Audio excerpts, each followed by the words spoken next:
Are you seeing that change happening in Bangladesh with the interim administration? People are talking about extradition requests too. You are in the newspaper business. For you, it's a 24-hour cycle. I'm in the diplomacy business. I'm prepared to wait at least a few months for anything to fructify. So I would not be in a hurry to call out situations. For the last 10 years, when we've been talking about neighborhood first, the entire exercise is about making sure that there are so many connections in so many domains which are so indispensable, which are so deep, which are so central to everybody's calculation, that the factors of volatility get relatively diminished.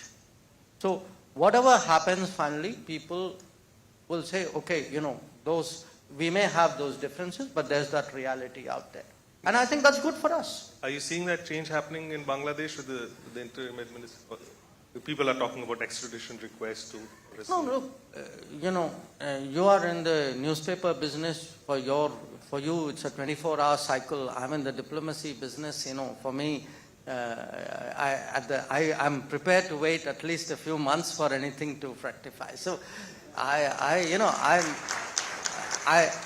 think I would not be in a hurry to call out situations. And look, I'm not saying that to be evasive or diplomatic. I mean, I urge you to look, for example, at our relationship with Maldives last year. A year ago, people were predicting all kinds of things about our relationship. The fact is, the factors of stability at the end of the day kicked in. Look, let me tell you one thing. Our neighbors eventually do know when COVID happened, they got their vaccines because of us.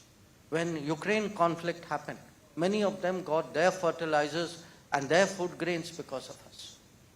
When, difficult situations happen, ask Sri Lanka. I mean, had Sri Lanka waited for the IMF to deliver, God only knows what would have happened.